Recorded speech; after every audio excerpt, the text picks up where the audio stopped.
Olá pessoal, tudo bem com vocês? Sou o professor de matemática Marcos Guimarães. Estou aqui para gravar esse vídeo e orientar sobre o PED 5. Vamos lá?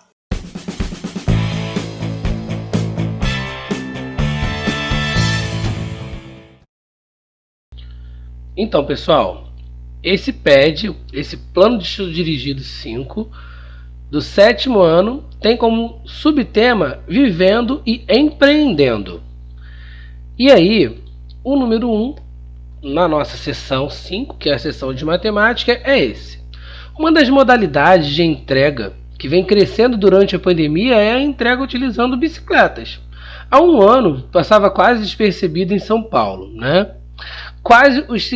Hoje, os ciclistas com caixas nas costas tomam as paisagens dos centros comerciais nas horas de pico de fome, de 12 às 15 e 19 às 22, além de serem presença constante em calçadas próximas a shopping centers, restaurantes ou supermercados nos fins de semana.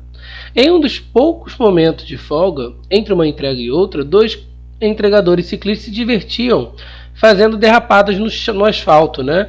Vejam uma das marcas deixadas pelas bicicletas no asfalto. Qual é o valor do ângulo representado pela letra X?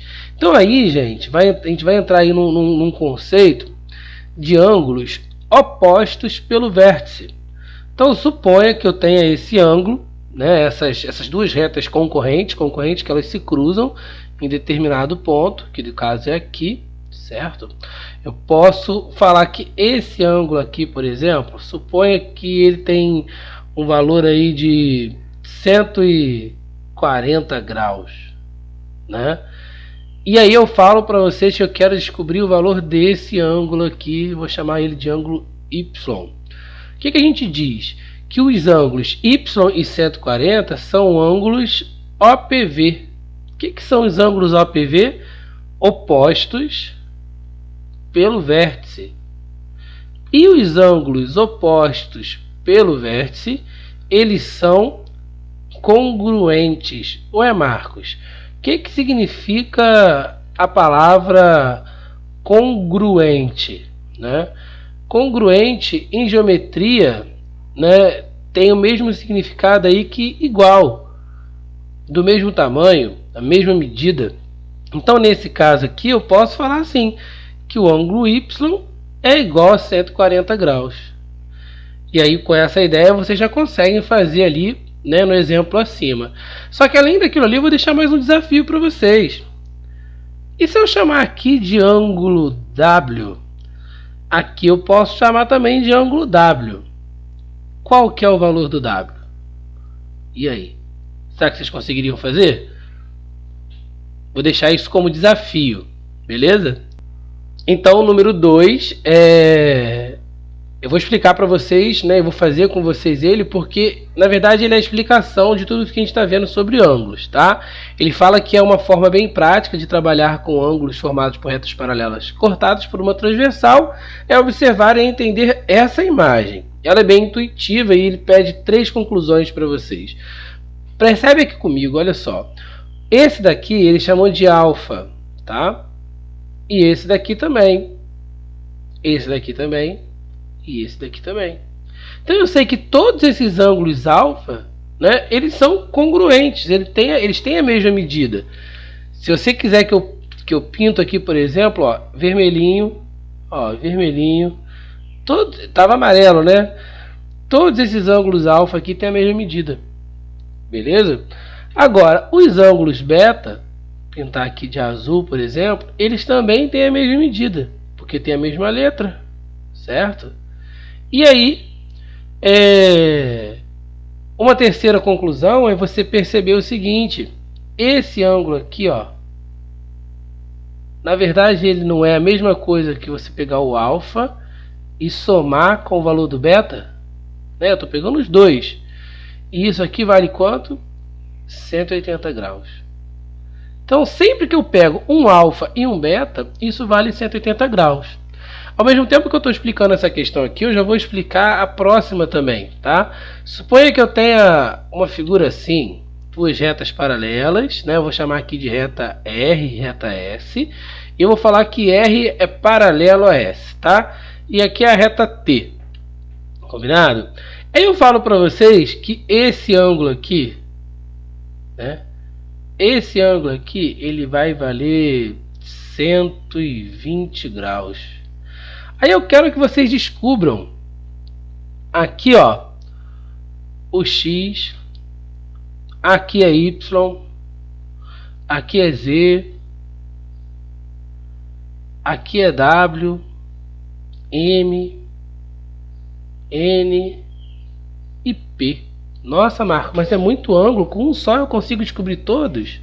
Gente, vamos lá, acompanha comigo.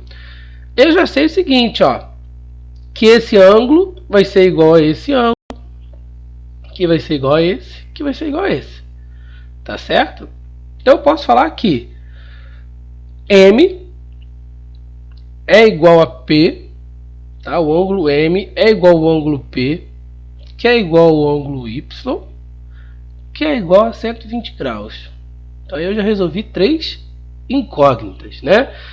E agora falta eu achar as outras. Então vamos lá, como é que eu faço para achar essas outras aí? Eu posso fazer o seguinte, eu posso falar que 120 graus mais o ângulo X, né, é igual a 180. Essa parte daqui, ó, certo? E aí eu sei o seguinte, o número que somado com 120 que dá 180 só pode ser 60, né, gente?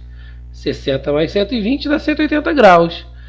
Com isso, eu já terminei o exercício, porque aí eu posso falar que X é igual a Z, que é igual a W, que é igual a N, que é igual a 60 graus. Certo? Então, com essa explicação, a gente já orienta aí da número 2 e também da número 3, que essa daí eu vou deixar para vocês tentarem fazer. Continuando aí, ó, a próxima é o seguinte: veja o infográfico ao lado, né, elaborado pelo IBGE. Qual é o assunto abordado, né? Qual é o assunto que está falando nesse infográfico aqui?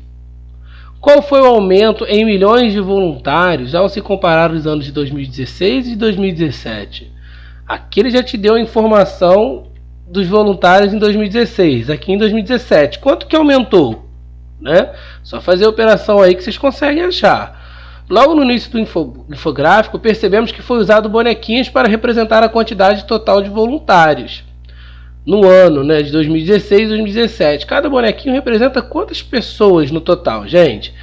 Conta aqui, ó. Essa quantidade de bonequinhos aqui são quantos? Isso equivale a 6,5 milhões. Como é que eu faço para descobrir quantos milhões vale cada bonequinho desse daqui no infográfico? A mesma coisa em 2017. Eu tenho uma quantidade de bonequinhos que vale 7,4 milhões.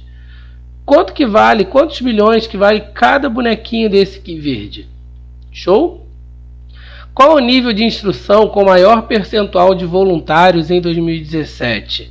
Então, de acordo com o nível de instrução, né, qual deles que é o nível de instrução que tem mais voluntários, né? Nível de instrução é a formação do pessoal. Se você tem ensino médio, se tem ensino fundamental, se fez faculdade, tá? Qual é o nível de instrução com menor percentual de voluntários? Então, a mesma coisa, só analisar aí, tá? E a letra F fala o seguinte, ó, aproximadamente 90% de voluntários atuam por meio de empresas.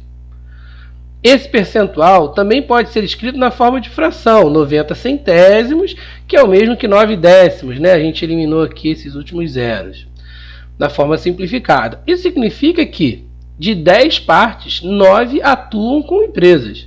Calcule a quantidade de voluntários em milhões que atuam por meio de empresas. Então, como é que você vai fazer isso? De 9 décimos atuam por meio de empresas, né? Como que você calcula em milhões a quantidade de voluntários? Em 2017, a gente sabe que foram 7,4, né? Eu vou colocar assim, ó, em 2017, certo? São 7,4 milhões. Então, eu posso fazer 7,4 vezes 9 décimos. E aí eu vou ter quantos milhões em 2017 trabalham por empresas. E você vai fazer a mesma coisa em 2016, né? Então, em 2016, quantas milhões vocês atuam por meio de empresa em 2016? Então você poderia fazer o mesmo cálculo em 2016. Como é que seria? 6,5, né? Vezes 9 décimos. E aqui milhões. O resultado em milhões. Show? Então, o último exercício aí agora, na verdade, é um desafio e um incentivo para vocês, né? Você já pensou em se voluntariar? É bem mais simples do que se parece. Pense em uma ação que pode fazer que trouxesse benefícios para os seus vizinhos ou até mesmo para as pessoas que moram no seu bairro. Compartilhe sua ideia com o seu professor e colegas de turmas. Quem sabe não tem mais gente para ajudar. E agora? Mãos na massa, pessoal. Então é isso, né? Se voluntariar não precisa ser algo tão gigantesco, né? Fazer o bem, ajudar quem precisa, isso é um trabalho voluntário e é muito digno como todos os outros, né? E aí fica o desafio para vocês. Você já pensou em se voluntariar? Gente, espero que tenha ajudado. Até a próxima. Tchau, tchau.